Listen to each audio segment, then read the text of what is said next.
Greetings, people of Earth. Welcome back. My name is Jax, and today we are talking about growing up gay, realizing you're gay, how that impacts your personality, your sense of identity, who you see yourself as, and how we as gay people have to really look at ourselves in this deep philosophical way at like 12, 15, 16, 18, 20, 30, 40, 50. Gay people kind of never stop trying to assess who they are as a human being. And it's one of the big things that divides us from the rest of the population.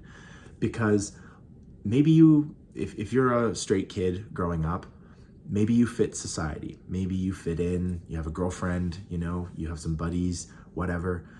You kind of just fit into the general society.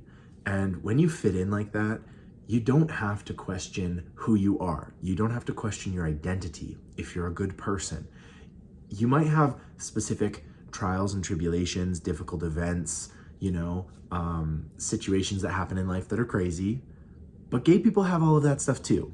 We also have this added component where we realize, oh, society doesn't really account for me. There isn't space for me to be who I am. I have to grapple with this stuff. We have to come out to our parents, our family, our friends.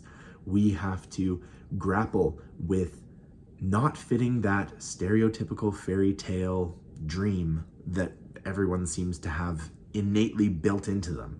We give kids toys and say, oh yeah, you want to play mommy and daddy? You want to, pretend to play house? You want to do all of this stuff? Gay people don't get that. We don't have the luxury of being able to seamlessly fit into society. I understand why society is the way it is. It's a creation of a group of people who all share similar characteristics and things like that. The problem is that our society isn't perfect and we don't leave room for people who are different. I think our societies are getting better. I think there is more acceptance. There's more legal rights and spaces for us to just exist, but it's not perfect, and I don't think anyone could say it's perfect. So this video was largely inspired, believe it or not, by Drag Race. RuPaul's Drag Race. I have never watched it in my entire life. The last 2 weeks I've been watching some of it. I've been getting into it. It's not really something that I've ever related to, something that I've aspired to. It's not really, my thing. But I've been watching it with friends, and one of the things that has struck me so clearly is when the drag show comes off and the queens go back to the dressing room, they start talking, and they're talking about their upbringing, difficult situations with their fathers, their mothers, their brothers, their friends and family, the difficulties that they've had knowing that they were gay for such a long time and being in the closet. That has some pretty huge emotional baggage that comes along with it. And it made me remember a video I did a long time ago about the reason gay people seem so unique and interesting and beautiful is that from a very young age, we're grappling with this huge question of who are we? Do we fit in? Do we deserve to fit in? Do we deserve to have a place at the table? And so many of these drag queens have stories of hardship and difficulty and asking themselves, am I a good person?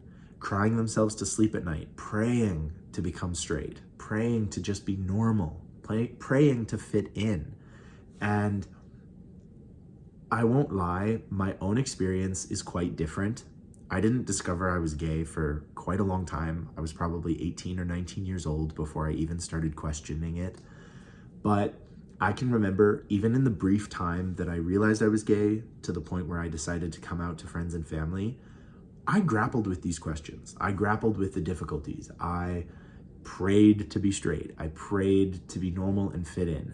And it is a emotional roller coaster. I don't think many people in our society have to grapple with these deep philosophical questions at such a young age and with no help. That's the other huge component that is totally missed, is that so many of us don't have a philosophy student master teaching us. We don't have a mentor. We don't have someone who is holding our hand saying, you know what, like, it's okay. You will figure this out. It's going to be fine. We do it all in silence from the closet. We do it all without our parents having any idea. We do it all without anyone in society really thinking that maybe this person is a little different. And because of that, because of the years of philosophical wondering and questioning and morally trying to understand, am I a good person? You know, this religion says this religion says that. I don't know if I exactly fit in here. Having to go through that does alter who you are. And you can go into the stereotypes and you can stereotype and be prejudiced and say, oh, well, you know, gay people have an effeminate voice. Gay people act like this. Have you ever stopped to wonder maybe some of the difficulty that comes with grappling with these huge questions maybe affects someone's personality, maybe affects how they want to be? And I've heard conservatives talk about how they can't understand why gay people need pride. Why do they need to celebrate it? Why do they need to go out and, you know, sing in the streets? And you know, why do they have to express it all over me? Maybe it's because we went through an absolute traumatic, difficult understanding of who we are. Why are we here? Why do we exist? Is there a God? Is there this? Is there that? Having to deal with these questions at such a young age, dealing with an incredible amount of self-hatred, self-doubt, just confusion in general, maybe grappling with the idea of, well, maybe I could get a wife and have kids and just play normal. Maybe I could pretend. Maybe I could convert, or maybe I could go to some camp that, you know, converts me and conversion therapy. Maybe I could do that. Maybe going through all of that trauma means that once we're finally through and we accept ourselves and we can appreciate who we are, maybe we want to celebrate. Maybe we want to say, yes, I am here, I am queer, and I'm happy to be alive. Because that's not the same for everyone. Not everybody is still here that should be. And that expression of celebration at a pride parade is really life-changing. And it's so important. If I was a little kid and I had been able to go to a pride parade and I had been grown up and brought up with the idea that some people are different and that makes them beautiful, that makes them unique and special. If I had grown up with that, maybe it wouldn't have taken me 18 or 19 years to come to terms with who I am as a person. Maybe I would have felt less pressure. Maybe I would have had less sleepless nights crying, trying to figure out who I am. And so when you ask yourself, what kind of impact does all of that have on a person's personality, on their psyche, how they see themselves, how they view themselves as a good person or a bad person? Maybe that has a huge contributing factor. So I'm not gonna go much longer. I think I've said what I want to say. I'd love to know your thoughts on this. It's a deep topic. It's a very emotionally charged topic, but I want you to know that whether you're in the closet, out of the closet, whether you are 25 years old, whether you are 18, whether you are 12, whether you are 65, whether you are 80, you matter, you belong. And just because society isn't perfectly built for us doesn't mean that we don't have to change it. Doesn't mean that we have to hide in the closet, hide in the corner, and politely nod and, you know, only speak when spoken to. We get to be here just as much as anybody else does. We get to exist and to love and to laugh and to get married if we choose, not get married if we choose, have families.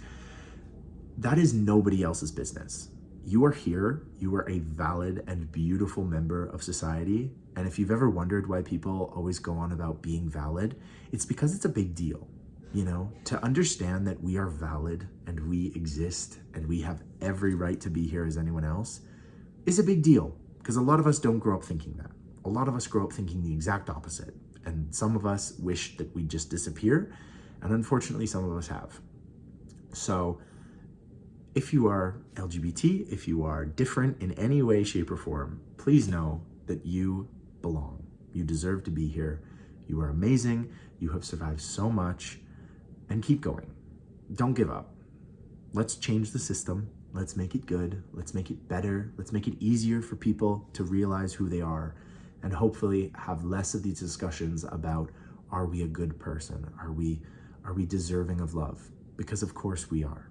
We are doing our best. We have survived worse, and we will keep doing it. Thank you guys for watching. And as always, I will talk to you guys tomorrow.